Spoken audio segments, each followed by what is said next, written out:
ഇപ്പോൾ ഇന്ദിരാഗാന്ധിയുടെ വലിയൊരു വാഗ്ദാനം അത് നടപ്പിലാക്കാൻ ഒരുങ്ങുകയാണ് വി.ഡി. സതീശൻ സർക്കാർ. അതായത് KSRTCയിൽ സ്ത്രീകൾക്ക് സൗജന്യ യാത്ര അത് എത്രത്തോളം പ്രാബല്യത്തിലാക്കാൻ പറ്റുമെന്നുള്ള കാര്യത്തിൽ പ്രതിസന്ധിയുണ്ട്. കാരണം നമുക്കറിയാം ഇപ്പോൾ ഈ KSRTC ബസ്സിലെ യാത്ര സ്ത്രീകൾക്ക് സൗജന്യമായി കൊടുക്കുന്നതിൽ എനിക്ക് പ്രത്യേകിച്ച് എതിർപ്പൊന്നും വിയോജിപ്പൊന്നുമില്ല. പക്ഷേ എല്ലാ ഘട്ടങ്ങളിലും എല്ലാ തരത്തിലും ചില പാരാമീറ്റേഴ്സ് ഉണ്ട് അല്ലെ. ഒരു നമുക്കറിയാം KSRTC വലിയ നഷ്ടത്തിലാണ് ഓടുന്നത്. അപ്പോൾ ഇതൊക്കെ എങ്ങനെ പ്രാവർത്തികമാക്കാൻ കഴിയുമെന്നുള്ളതാണ്. തീർച്ചയായും ചില മാനദണ്ഡങ്ങളൊക്കെ ഉണ്ടാകുമെന്നുള്ള കാര്യത്തിൽ സംശയമില്ല എന്ന് തന്നെയാണ് എല്ലാ സ്ത്രീകൾക്കും കൊടുക്കുമെന്നാണ് പറയുന്നത്. പക്ഷെ അവിടെ ചില മാനദണ്ഡങ്ങൾ കൊണ്ടുവരേണ്ട ആവശ്യം എല്ലാ സ്ത്രീകളിലും ഉണ്ട്. അതുപോലെ ഈ കിലോമീറ്റർ കണക്ക് എങ്ങനെയാണ് ഇതൊക്കെയായി ബന്ധപ്പെട്ട് ഇനിയും വ്യക്തതകൾ വരേണ്ടതുണ്ട്. കാരണം KSRTC വലിയ നഷ്ടത്തിൽ ഓടുന്നു എന്നുള്ള പരാതികൾ നിലനിൽക്കുന്നുണ്ട്. അപ്പോൾ അത് മാത്രമല്ല യാത്രക്കാരിൽ ബഹുഭൂരിപക്ഷവും സ്ത്രീകളുമാണ് താനും. അപ്പോൾ അതെങ്ങനെ ഇവരത് നടപ്പിലാക്കും എന്നുള്ളതാണ്. നോക്കാം എന്തായാലും അത് കാരണം അന്നമുട്ടുന്ന ഒരുപാട് പേരുണ്ട്, ഓട്ടോറിക്ഷക്കാരും സ്വകാര്യ ബസ്സുകാരും എല്ലാം ഒക്കെ. എന്നാൽ നമുക്ക് അതുമായി ബന്ധപ്പെട്ട വാർത്തയിലേക്ക് പോകാം. പ്രകടന പത്രികയിലെ വാഗ്ദാനം നടപ്പിലാക്കുമെന്ന് മുഖ്യമന്ത്രി പ്രഖ്യാപിച്ചതോടെ KSRTCയുടെ നെഞ്ചിടിപ്പേറി.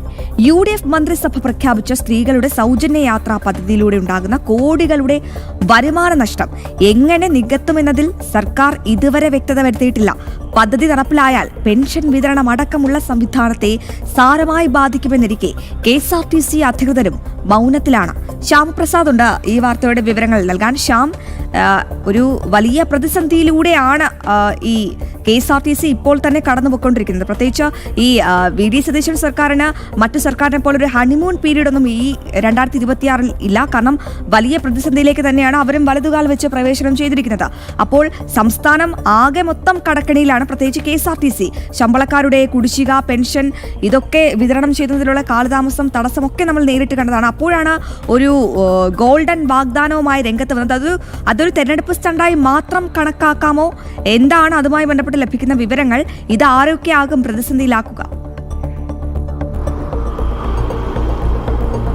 അശ്വതി രോഹിണി, VDF സർക്കാർ അധികാരമേറ്റതിന് ശേഷം ആദ്യം തന്നെ പറഞ്ഞ KSRTCയുടെ സ്ത്രീകളുടെ സൗജന്യ പദ്ധതി അത് ഏത് സ്ത്രീകളെ സംബന്ധിച്ചിടത്തോളം പ്രധാനമായ ഒരു സന്തോഷവും ആഹ്ലാദവും നൽകുന്ന കാര്യമാണ്.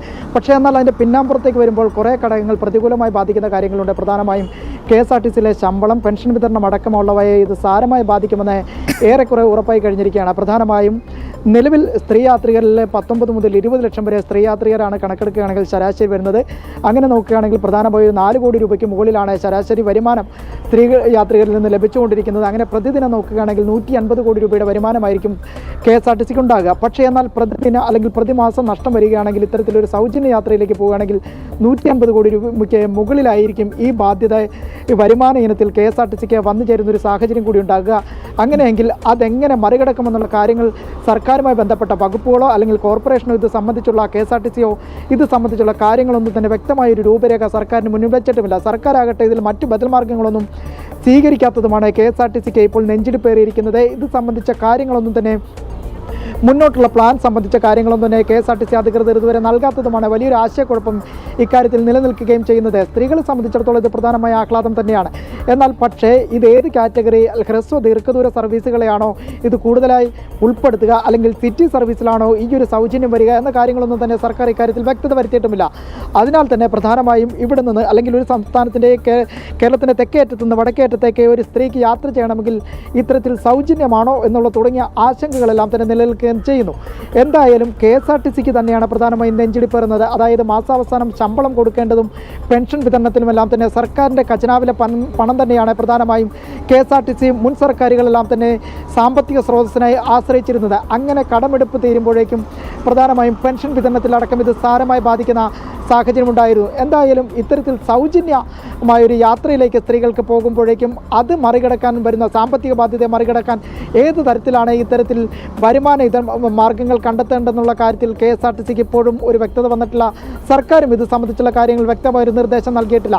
എന്തായാലും പരസ്യ വരുമാനം, ഒപ്പം തന്നെ കെട്ടിടങ്ങളുടെ വാടക നികുതി ഇത് സംബന്ധിച്ച മറ്റിതര വരുമാന മാർഗ്ഗങ്ങളിലൂടെ കൂടുതൽ പണം കണ്ടെത്തുക അല്ലെങ്കിൽ കൂടുതൽ സാമ്പത്തിക സ്രോതസ്സ് കണ്ടെത്തുക എന്നതാണ് ഇനി വകുപ്പിന് മുന്നിലുള്ള പ്രധാന വരുമാന മാർഗ്ഗങ്ങളായി ഇപ്പോൾ ലക്ഷ്യം വെച്ചിരിക്കുന്നത്.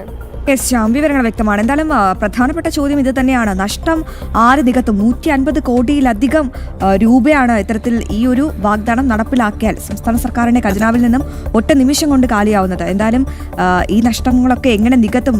പിണറായി വിജയന്റെ അതേ പാതയിലേക്ക് തന്നെയാണോ വി ഡി സതീശനും പോകുന്നത്? കഴുത്തറ്റം മുങ്ങി നിൽക്കുന്ന, കടക്കണിയിൽ മുങ്ങി നിൽക്കുന്ന കേരളത്തെയാണ് നമ്മൾ കഴിഞ്ഞ 10 വർഷം കണ്ടത്.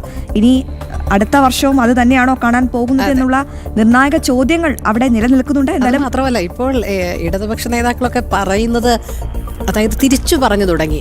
ആരാണ് പറഞ്ഞത് ഖജനാവ് കാലിയാണ് എന്നുള്ളത്? ഞങ്ങൾ 4,000 കോടിയുടെ ബാക്കി വെച്ചിട്ടാണ് പോയത് എന്നൊക്കെയുള്ള രീതിയിലേക്ക്, ഖജനാവ് കാലിയല്ല എന്നുള്ള രീതിയിലൊക്കെ പറഞ്ഞ് വരുന്നുണ്ട്. എന്തായാലും നോക്കാം നമുക്ക് എങ്ങനെയായിരിക്കും ഈ പ്രകടന പത്രികയിലെ വാഗ്ദാനങ്ങളൊക്കെ നടപ്പിലാക്കുക എന്നുള്ളത്.